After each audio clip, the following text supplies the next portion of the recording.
اللہ تعالیٰ ہی اس کائنات کی اصل ہے۔ ہم سب اللہ تعالیٰ کے ہیں۔ اللہ تعالیٰ نے ہمیں اپنے لیے پیدا کیا ہے۔ ہماری زندگی کا مقصد عبادت ہے تاکہ ہمارے دل محبت اور تعظیم سے اللہ تعالیٰ سے جڑ جائیں، اور انسان زندگی میں اپنے رب سے کتنا دور چلا جاتا ہے۔ کچھ لوگ زمانے میں ایسے ہوئے ہیں جنہوں نے زندگی بھر اپنے رب کے حکم کی اتباع کی ہے، لیکن کہیں کوئی خطا ہو گئی تو انہوں نے رب کی طرف رجوع کر لیا، وہ رب کی طرف لوٹ آئے۔ لیکن کتنے ہی لوگ ہیں جو ساری زندگی گناہ کرتے ہیں اور رب کی طرف لوٹ کر آ نہیں پاتے۔ اللہ تعالیٰ نے اپنی رحمت کا دروازہ کھلا رکھا ہے، ہر ایک کے لیے لوٹ جانے کی گنجائش چھوڑی ہے جب تک کہ موت کے آثار شروع نہیں ہو جاتے۔ ہم تاریخ اسلامی کا، تاریخ انسانی کا ایک ایسا واقعہ دیکھیں گے جو ہمارے لیے بہت بڑا سبق ہے۔ یہ نوح علیہ السلام کی زندگی کا واقعہ ہے۔ اللہ تعالیٰ نے سیدنا نوح علیہ السلام کو ان کی قوم کی طرف دعوت دینے کے لیے بھیجا۔ یہ وہ دور تھا جب زمین کفر اور شرک سے بھر چکی تھی۔ نوح علیہ السلام نے اپنی قوم سے کہا، میں تمہیں اللہ تعالیٰ کے عذاب سے ڈرانے کے لیے بھیجا گیا ہوں۔ ایک اللہ کے سوا کسی کی عبادت نہ کرو، ورنہ مجھے ڈر ہے کہ اللہ تعالیٰ کا دردناک عذاب تمہیں اپنی گرفت میں لے لے گا۔ نوح علیہ السلام کی قوم کے سرداروں نے ان کی دعوت کو رد کر دیا۔ 3 قسم کے شبہات کا انہوں نے اظہار کیا۔ پہلا شبہ یہ تھا کہ تم تو ہماری طرح کے انسان ہو، نبوت کے حقدار کیسے بن گئے؟ دوسرا شبہ یہ تھا کہ قوموں کے سرداروں میں سے ایک نے بھی تمہاری پیروی نہیں کی، صرف گھٹیا قسم کے لوگوں نے تمہاری پیروی کی ہے جو کم عقل ہیں اور بے وقوف ہیں، اچھی اور گہری سمجھ نہیں رکھتے۔ اگر تم نبی ہوتے تو قوم کے سردار تم پر ایمان لاتے۔ اور تیسرا شبہ یہ تھا کہ تم میں اور تمہارے پیروکاروں میں کوئی خوبی ایسی نظر نہیں آتی جو ہم میں نہ ہو، پھر تم نبی کیسے ہو گئے؟ اسی کا تذکرہ سورہ ہود کی آیت نمبر 27 میں فَقَالَ الْمَلَأُ الَّذِينَ كَفَرُوا مِنْ قَوْمِهِ مَا نَرَاكَ إِلَّا بَشَرًا مِثْلَنَا۔ تو ان کی قوم کے کافر سرداروں نے کہا کہ ہم تو تمہیں اپنے جیسا ہی ایک انسان دیکھ رہے ہیں۔ وَمَا نَرَاكَ اتَّبَعَكَ إِلَّا الَّذِينَ هُمْ أَرَاذِلُنَا بَادِيَ الرَّأْيِ وَمَا نَرَىٰ لَكُمْ عَلَيْنَا مِنْ فَضْلٍ بَلْ نَظُنُّكُمْ كَاذِبِينَ۔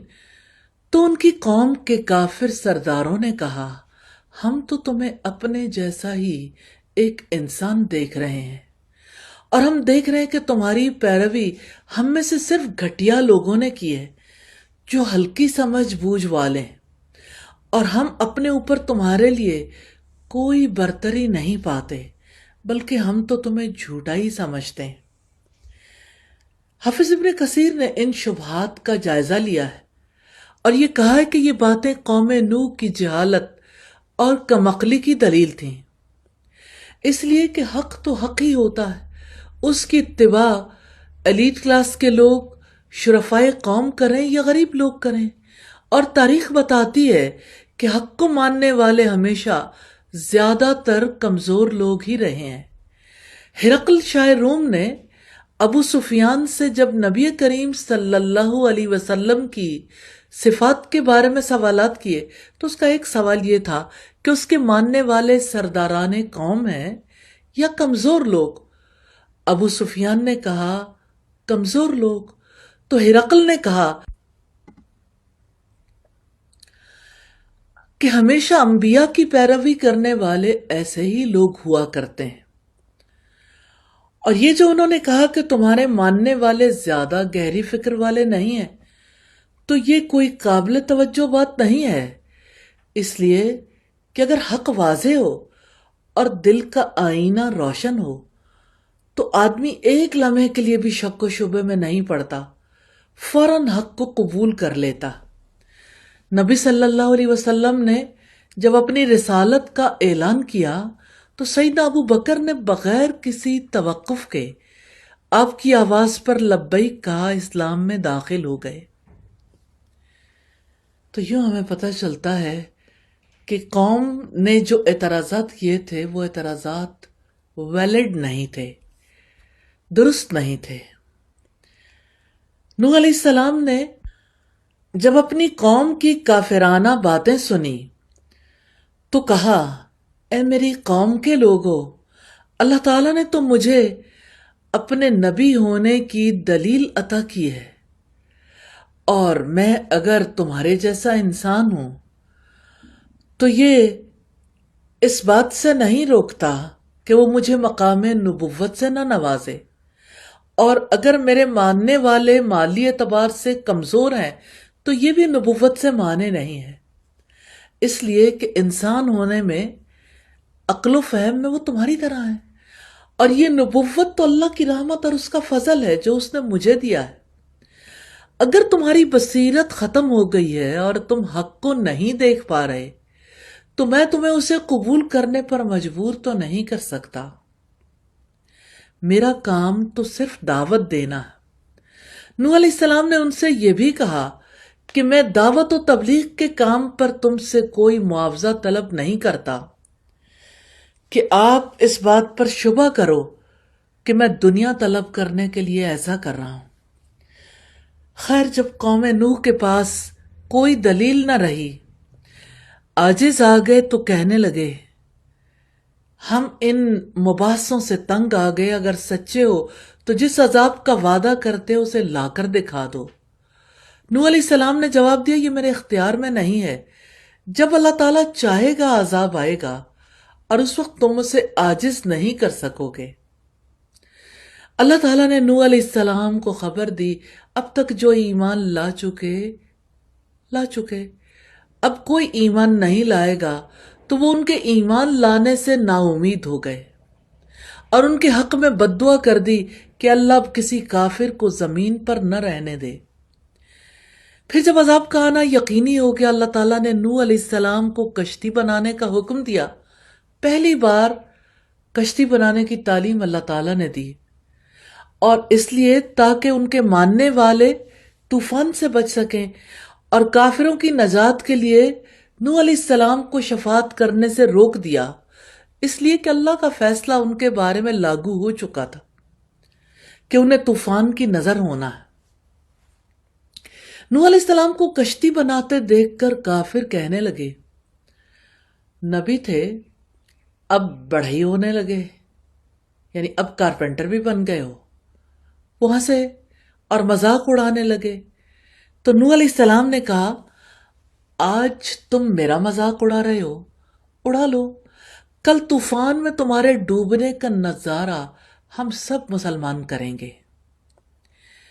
جب قوم نوح کی ہلاکت کا حکم آ گیا اور پانی پوری شدت کے ساتھ ابلنے لگا تو اللہ تعالیٰ نے نوح علیہ السلام کو حکم دیا کہ زمین پر پائے جانے والے تمام جانوروں، چڑیوں وغیرہ کے جوڑے کشتی میں رکھ لیں، اور باقی مسلمانوں کے ساتھ صرف اپنے رشتہ داروں کو سوار کر لیں جو ان پر ایمان لائیں۔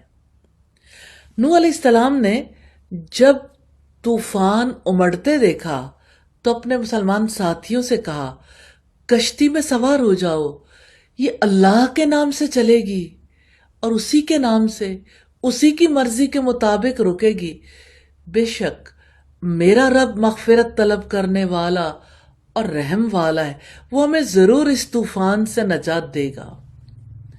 اسی کا تذکرہ سورہ ہود کی آیت نمبر 41 میں ملتا ہے، وَقَالَ ارْكَبُوا فِيهَا بِسْمِ اللَّهِ مَجْرَيْهَا وَمُرْسَاهَا إِنَّ رَبِّي لَغَفُورٌ رَحِيمٌ۔ جب نوح علیہ السلام اور ان کے مسلمان ساتھی بسم اللہ کہہ کر سوار ہو گئے تو کشتی پہاڑوں کی مانند اونچی موجوں کے درمیان چلنے لگی۔ اس وقت نوح علیہ السلام نے اپنے بیٹے کو پکارا جو کافر ہونے کی وجہ سے کشتی میں سوار نہیں ہوا تھا کہ اے میرے بیٹے، اب بھی موقع ہے، ہمارے دین میں داخل ہو جاؤ، ہمارے ساتھ کشتی میں سوار ہو جاؤ اور کافروں کا ساتھ چھوڑ دو۔ اس نے جواب دیا، میں پہاڑ پر جا کر پناہ لے لوں گا اور ڈوبنے سے بچ جاؤں گا۔ تو نوح علیہ السلام نے کہا، آج اللہ کے عذاب سے صرف وہی بچ سکے گا جس پر اللہ تعالیٰ اپنا رحم و کرم فرمائے گا، اور اس کا رحم آج صرف مومنوں کے ساتھ خاص ہے۔ باپ بیٹے کے درمیان گفتگو کے بعد ایک بڑی ہیبت ناک موج اٹھی جس نے کنعان کو اپنی لپیٹ میں لے لیا اور وہ ڈوب کر ہلاک ہو گیا۔ نوح علیہ السلام نے اپنے رب سے دعا کی، رب ان ابنی من اہلی وان وعدک الحق وانت احکم الحاکمین۔ اے میرے رب، میرا بیٹا میرے گھر والوں میں سے ہے اور تیرا وعدہ برحق ہے اور تو سب سے بڑا حاکم ہے۔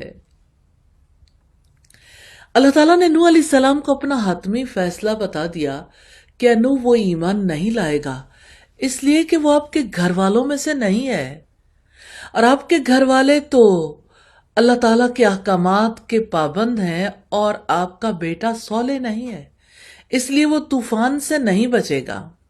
اور اللہ تعالیٰ نے نوح علیہ السلام کو تنبیہ کی کہ جس چیز کا آپ کو پوری طرح علم نہ ہو اس کا اللہ تعالیٰ سے سوال نہ کریں، اس لیے کہ ایسا کرنا نادانوں کا کام ہے۔ حقیقت یہ ہے کہ ایسے کاموں کے بارے میں اور ایسی چیزوں کے بارے میں اللہ تعالیٰ سے سوال نہیں کرنا چاہیے، اس سے دعا نہیں کرنی چاہیے جس کا انسان کو علم نہ ہو۔ سیدنا نوح علیہ السلام کا سوال علم کے مطابق نہیں تھا، شرع کے مطابق نہیں تھا، انہوں نے اپنی غلطی کا اعتراف کر لیا اور اللہ تعالیٰ سے مغفرت اور رحمت طلب کی۔ رب انی اعوذ بک ان اسألک ما لیس لی بہ علم وَإِلَّا تَغْفِرْ لِي وَتَرْحَمْنِي أَكُمْ مِنَ الْخَاسِرِينَ۔ اے میرے رب، میں تیرے ذریعے اس بات سے پناہ مانگتا ہوں کہ تجھ سے ایسا سوال کروں جس کا مجھے علم نہیں، اور اگر تو نے مجھے معاف نہ کیا، مجھ پر رحم نہ کیا، تو میں خسارہ اٹھانے والوں میں سے ہو جاؤں گا۔ نوح علیہ السلام نے غلطی کا اعتراف کر لیا، اس لیے کہ سوال درست نہیں تھا۔ سوچیں، ہماری زندگی میں کتنی دعائیں ہیں جن کا کرنا نامناسب ہے، لیکن ہم سوال کرتے ہیں، پھر اللہ تعالیٰ سے ناراض بھی ہوتے ہیں، ہر حال میں یہ چاہتے ہیں کہ دعا ہماری پوری ہو جائے، خواہ اس میں ہمارے لیے نفع ہو یا نہ ہو۔ یہ موقع بھی توبہ کرنے کا ہے۔ اللہ تعالیٰ ہم سب کو توفیق عطا فرمائے، آمین ثم آمین۔